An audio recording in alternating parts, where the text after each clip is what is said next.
नमस्कार दोस्तों, स्वागत है आप सभी का डेसिमल में। आज की वीडियो में हम लोग डिस्कस करेंगे 5 मई 2022 के इम्पोर्टेंट करंट अफेयर।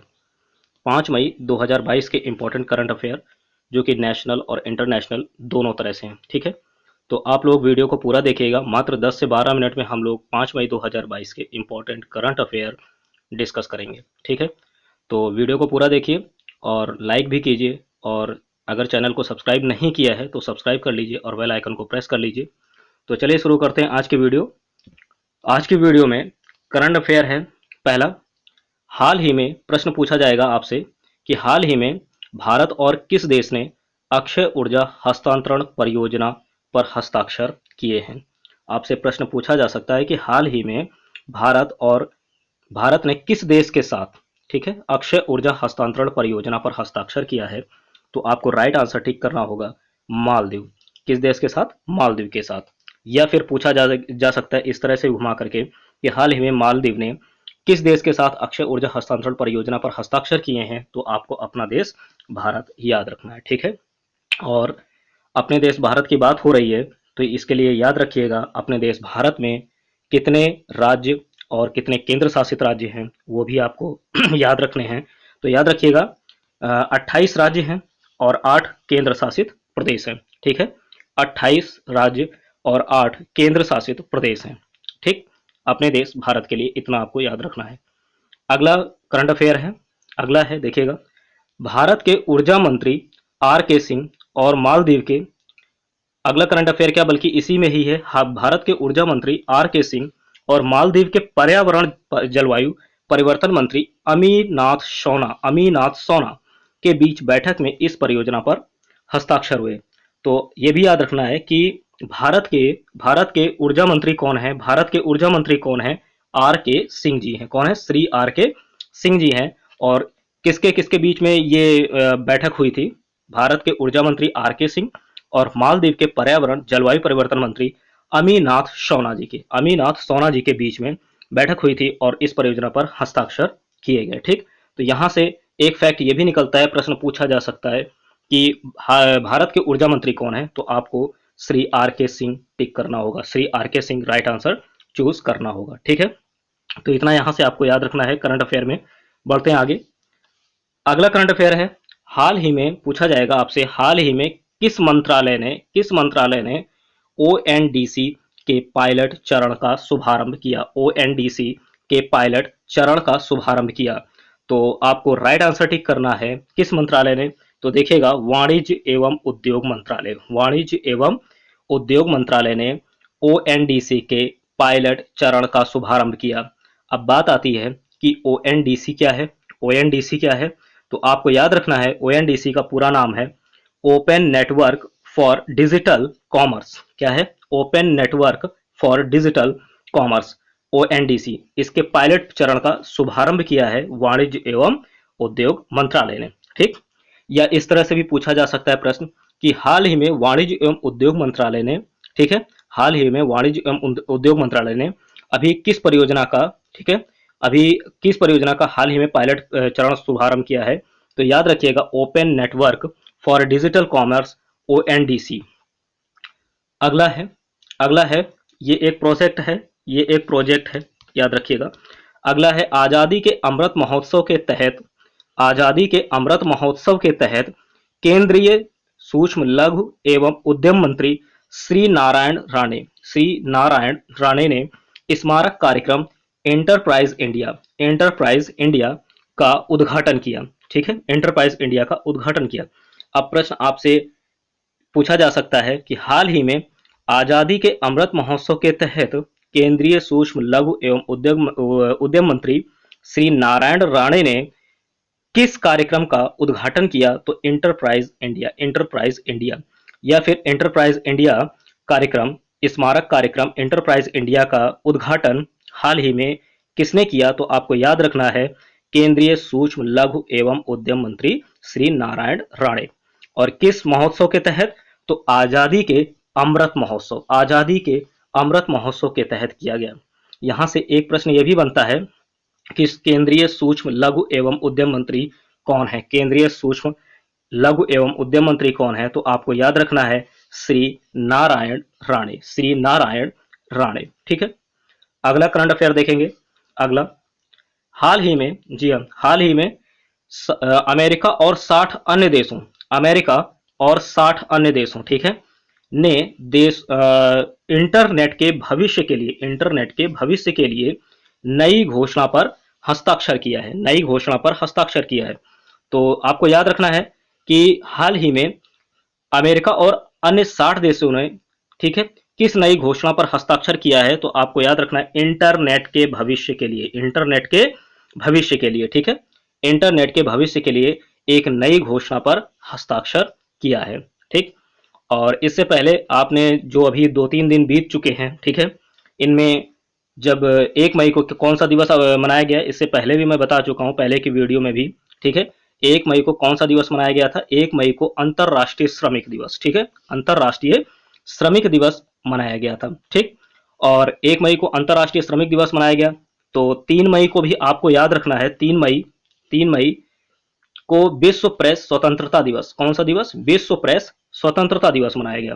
तो ये इंपॉर्टेंट है, दिवस में आपको याद रखना है, दिवस में आपको याद रखना है कि 3 मई को विश्व प्रेस स्वतंत्रता दिवस मनाया गया, विश्व प्रेस स्वतंत्रता दिवस मनाया गया, और 1 मई को अंतरराष्ट्रीय श्रमिक दिवस मनाया गया। साथ ही साथ अब अगर दिवस की बात है तो याद रखिएगा, जनवरी में 15 जनवरी को प्रतिवर्ष थल सेना दिवस मनाया जाता है। ठीक है, और अभी हाल ही में श्री मनोज पांडे जी को थल सेना प्रमुख नियुक्त किया गया है। ठीक है, तो चलिए बढ़ते हैं आगे। नेक्स्ट करंट अफेयर है, अगला है करंट अफेयर। अभी इसके पीछे जो है, आपने देखा पीछे वाली स्लाइड में कि 3 मई को विश्व प्रेस स्वतंत्रता दिवस मनाया गया। ठीक है, तो उसी से रिलेटेड है, उसी से ही रिलेटेड है। देखिएगा जरा यहाँ पर कि रिपोर्ट्स विदाउट बॉर्डर्स के जरिए, यहाँ पर आपको ये भी याद रखना है, रिपोर्ट्स विदाउट बॉर्डर्स के जारी किए गए वर्ल्ड प्रेस फ्रीडम इंडेक्स, क्या? वर्ल्ड प्रेस फ्रीडम इंडेक्स में भारत 180 देशों की सूची में किस स्थान पर है, ये याद रखना है। ठीक है, तो रिपोर्ट्स विदाउट बॉर्डर्स के जारी किए गए वर्ल्ड प्रेस फ्रीडम इंडेक्स में भारत 180 देशों की सूची में 150वें नंबर पर है। ठीक है, 150वें स्थान पर भारत है। ठीक, और भारत 150वें पर है। इससे पहले भारत की क्या स्थिति थी, ये भी आपको याद रखनी है, ये भी आपको याद रखनी है। पहले भारत की स्थिति थी 142वीं। ठीक, पहले भारत 142वें स्थान पर था, जो कि अब जो है 150वें स्थान पर हो गया है, 150वें स्थान पर, याद रखिएगा। ठीक, रिपोर्ट किसकी है? रिपोर्ट है रिपोर्ट्स विदाउट बॉर्डर। ठीक है, याद रखिएगा, रिपोर्ट्स विदाउट बॉर्डर ने जारी किया है। क्या नाम है इसका? World press freedom index, world press freedom index, world press freedom index. और टोटल ये भी पूछा जा सकता है कि रिपोर्ट्स विदाउट बॉर्डर्स के जारी किए गए वर्ल्ड प्रेस फ्रीडम इंडेक्स में कुल कितने देश शामिल थे, कुल कितने देश शामिल थे भारत सहित? तो आपको ये याद रखना है कि 180 देश, 180 देश। ठीक है, अगला देखते हैं करंट अफेयर। अगला है, हाल ही में विनय मोहन क्वात्रा, विनय मोहन क्वात्रा को 34वें विदेश सचिव के रूप में नियुक्त किया गया है, 34वें विदेश सचिव के रूप में नियुक्त किया गया है। प्रश्न पूछा जा सकता है कि हाल ही में 34वें विदेश सचिव के रूप में किसे नियुक्त किया गया है, किन्हें नियुक्त किया गया है? तो याद रखिएगा, श्री विनय मोहन क्वात्रा, श्री विनय मोहन क्वात्रा जी को 34वें, ठीक है, 34th नंबर के विदेश सचिव के रूप में नियुक्त किया गया है। ठीक, अगला फैक्ट देखते हैं करंट अफेयर में। अगला पॉइंट है, हाल ही में सड़क परिवहन एवं राजमार्ग मंत्रालय की पहल पर दुर्घटनाओं को कम करने और सड़क दुर्घटनाओं के कारणों का विश्लेषण करने के लिए integrated road accident database project शुरू किया गया। ठीक है, integrated road accident database project शुरू किया गया। तो याद रखिएगा, प्रश्न पूछा जा सकता है कि हाल ही में सड़क परिवहन एवं राजमार्ग मंत्रालय द्वारा एक प्रोजेक्ट का शुभारंभ किया गया है, जिसमें दुर्घटनाओं को कम करने और सड़क दुर्घटनाओं के कारणों का विश्लेषण करने के लिए, ठीक है, विश्लेषण किया जाएगा। तो उस प्रोजेक्ट का नाम बताइए, उस प्रोजेक्ट का नाम आप लोग याद रखेंगे, integrated road accident database project, integrated road accident database project, integrated road accident database project. ठीक है, किसने जारी किया है, किसने शुरू किया है? सड़क परिवहन एवं राजमार्ग मंत्रालय, सड़क परिवहन एवं राजमार्ग मंत्रालय ने, ठीक है। किस लिए जारी किया है, किस लिए शुरू किया है? दुर्घटनाओं को, याद रखिएगा, दुर्घटनाओं को कम करने, इसका ये भी याद रखिएगा, दुर्घटनाओं को कम करने और सड़क दुर्घटनाओं के कारणों का विश्लेषण करने के लिए, ठीक है। इस कारण से integrated road accident database project शुरू किया है इसके लिए, ठीक है। तो बढ़ते हैं आगे। अगला करंट अफेयर है, हाल ही में महाराष्ट्र और बंबई, गुजरात, महाराष्ट्र और गुजरात, देखिएगा इंपॉर्टेंट है, राज्यों का स्थापना दिवस 1 मई को मनाया गया, ठीक है। ये पहले बंबई प्रांत का हिस्सा थे, ठीक, ये पहले बंबई प्रांत का हिस्सा थे, तो आपको इसे भी याद रखना है, ठीक है। दिवस में अभी आपको ऊपर बताया कि 1 मई को अंतर्राष्ट्रीय श्रमिक दिवस मनाया गया और 3 मई को विश्व प्रेस स्वतंत्रता दिवस, क्या, विश्व प्रेस स्वतंत्रता दिवस। और रिपोर्ट्स विदाउट बॉर्डर्स ने कौन सी मतलब इन्होंने एक रिपोर्ट जारी की है जिसमें भारत 180 देशों में 150वें स्थान पर है, ठीक है। वर्ल्ड प्रेस फ्रीडम इंडेक्स जारी किया है, तो उसमें 180 देशों में 150वां स्थान है। तो इसके साथ ही आपको यहाँ पर अगर दिवस की बात जो है डेट की बात आ रही है, डेट की बात आ रही है, तो वहां से मैं बता रहा हूँ कि 1 मई को साथ ही साथ महाराष्ट्र और गुजरात का स्थापना दिवस भी मनाया गया है, ठीक है। महाराष्ट्र और गुजरात का स्थापना दिवस मनाया गया है और ये पहले किसके हिस्से थे? ये पहले बंबई प्रांत के हिस्से थे। अब बात आती है महाराष्ट्र और गुजरात की, ठीक है। तो आपको महाराष्ट्र और गुजरात के बारे में कुछ फैक्ट भी याद रखने हैं। पहले तो इसकी राजधानी महाराष्ट्र के बारे में हम देखेंगे, ठीक है। सबसे पहले महाराष्ट्र के बारे में देखेंगे, तो महाराष्ट्र के बारे में देखते हैं। यहाँ पर अगर महाराष्ट्र की बात करें तो इसकी राजधानी क्या होगी? राजधानी होगी मुंबई, ठीक, मुंबई। राजधानी क्या होगी? मुंबई होगी, राजधानी होगी मुंबई, ठीक। और ये मुंबई जो है ये गर्मी में होगी, ठीक है, गर्मी। और नागपुर, नागपुर, जी हाँ, नागपुर सर्दी में, नागपुर सर्दी में, ठीक, इसको याद रखिएगा, नागपुर सर्दी में। आगे बढ़ेंगे तो इसी में आपको महाराष्ट्र के लिए फैक्ट याद रखना है करंट अफेयर से कि सीएम कौन है महाराष्ट्र के? महाराष्ट्र के सीएम है श्री उद्धव ठाकरे जी, श्री उद्धव ठाकरे जी महाराष्ट्र के सीएम हैं। और अगर राज्यपाल पूछा जाए तो महाराष्ट्र के राज्यपाल होंगे, महाराष्ट्र के राज्यपाल हैं श्री भगत सिंह कोश्यारी जी, श्री भगत सिंह कोश्यारी जी। और महाराष्ट्र के बारे में कुछ फैक्ट और भी याद रखना है कि जैसे लोकसभा में कितनी सीटें हैं, लोकसभा में तो 48, कितनी है? 48, ठीक। और राज्यसभा की बात करें, राज्यसभा की बात करें तो 19 है, कितनी है? 19, राज्यसभा में कितनी है? 19 है। और विधानसभा की बात करें, विधानसभा की तो 288, 288, ठीक है। और अगर विधान परिषद की बात करें, विधान परिषद तो 78, ठीक। तो इतना फैक्ट आपको महाराष्ट्र के बारे में याद रखना है। और गुजरात के बारे में भी कुछ फैक्ट देख लेते हैं। गुजरात के बारे में, गुजरात के बारे में देखेंगे। पहले तो गुजरात की आपको राजधानी पता होनी चाहिए। गुजरात की राजधानी क्या होगी? गांधीनगर। क्या होगा? गांधीनगर, ठीक है, गांधीनगर। और गुजरात के सीएम, गुजरात के सीएम कौन है? भूपेंद्र पटेल, श्री भूपेंद्र पटेल, श्री भूपेंद्र पटेल, ठीक।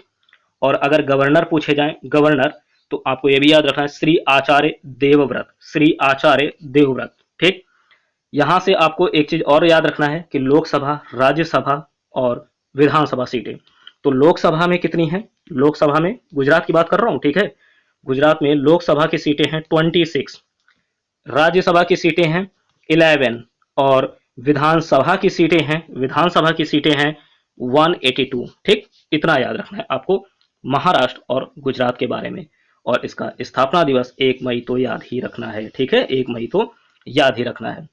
अगला है, देखेंगे करंट अफेयर कि हाल ही में, देखिए दिवस की ही बात कर रहे हैं, ठीक है, दिवस में ही 1 मई को विश्व हास्य दिवस मनाया गया, विश्व हास्य दिवस मनाया गया 1 मई को। और विश्व हास्य दिवस जो है मई के पहले रविवार को प्रतिवर्ष मनाया जाता है, ठीक है। जो विश्व हास्य दिवस है ये मई के पहले रविवार को प्रतिवर्ष मनाया जाता है, ठीक। तो इस बार मई का पहला रविवार 1 तारीख को पड़ा है, इस वजह से 1 मई को विश्व हास्य दिवस मनाया गया है। ध्यान दीजिएगा इस बात को कि इस बार मई का पहला रविवार, ठीक है, फर्स्ट संडे कब पड़ा है? 1 मई को पड़ गया है। इस वजह से विश्व हास्य दिवस 1 मई को मनाया गया 2022 में, ठीक है, 2022 में 1 मई को। अगर और किसी डेट में पड़ा होता और पहला रविवार सिर्फ देखा जाता है, मई का पहला रविवार, तो आपको वहां पर मई का पहला रविवार ही देखना है, डेट चेंज हो सकती है। तो अगर 2022 में पूछा जाए कि विश्व हास्य दिवस किस डेट में मनाया गया है, मई में, तो 1 मई को क्यों मनाया जाता है? 1 मई को ही क्यों मनाया गया? क्योंकि मई के पहले रविवार को ही प्रतिवर्ष मनाया जाता है। ठीक है, तो ये थे आज के इंपॉर्टेंट करंट अफेयर। कुछ और अभी भी हैं, इनको भी देख लेते हैं। हाल ही में चारुदत्त मिश्रा, देखेंगे थोड़ा जल्दी जल्दी। हाल ही में चारुदत्त मिश्रा को वेटली गोल्ड अवार्ड से सम्मानित किया गया। ठीक है, वेटली गोल्ड अवार्ड से सम्मानित किया गया। तो अगर प्रश्न पूछा जाए कि वेटली गोल्ड अवार्ड से किसे सम्मानित किया गया, तो याद रखिएगा चारुदत्त मिश्रा जी को। ठीक, और हाल ही में ओलंपिक खेल, ठीक है, पहले केरल ओलंपिक खेल कहां पर शुरुआत किए गए? तो तिरुवनंतपुरम में। ठीक है, हाल ही में पहले केरल ओलंपिक खेल तिरुवनंतपुरम में शुरू किए गए। ठीक, अगला है, देखिएगा, ज्यादा नहीं है। हाल ही में जम्मू कश्मीर का सांबा जिला, हाल ही में जम्मू कश्मीर का सांबा जिला प्रधानमंत्री जन आरोग्य योजना के तहत 100% परिवारों को शामिल करने वाला देश का पहला जिला बन गया है। ठीक है, अगर प्रश्न पूछा जाए कि देश का, ठीक है, पहला जिला कौन है जो प्रधानमंत्री जन आरोग्य योजना के तहत 100% परिवारों को हासिल करने वाला देश का पहला जिला बना है, तो याद रखिएगा जम्मू कश्मीर का सांबा जिला भी है। जम्मू कश्मीर का सांबा जिला प्रधानमंत्री जन आरोग्य योजना के तहत 100% परिवारों को शामिल करने वाला देश का पहला जिला बन गया है। ठीक है, जम्मू कश्मीर का सांबा जिला देश का पहला जिला बन गया है जिसने प्रधानमंत्री जन आरोग्य योजना के तहत 100% परिवारों को शामिल किया। ठीक है, अच्छा, अगला है, ये आज का लास्ट है करंट अफेयर। तो देखेंगे इसमें, हाल ही में भारतीय फिल्म अभिनेत्री दीपिका पादुकोण जी को 75वें कान फिल्म फेस्टिवल की जूरी सदस्य के रूप में शामिल किया गया है। ठीक है, ठीक, किसे? ये आपके भारतीय फिल्म अभिनेत्री दीपिका पादुकोण जी, भारतीय फिल्म अभिनेत्री दीपिका पादुकोण जी को 75वें कान फिल्म फेस्टिवल 75वें कान फिल्म फेस्टिवल की जूरी सदस्य के रूप में शामिल किया गया है। नाम याद रखिएगा, दीपिका पादुकोण जी को। ठीक है, तो ये थे आज के इंपॉर्टेंट करंट अफेयर। ठीक, तो अगर वीडियो पसंद आती है तो लाइक कीजिए, शेयर कीजिए और चैनल को सब्सक्राइब कीजिए। मिलते हैं अगली वीडियो में, तब तक के लिए नमस्कार।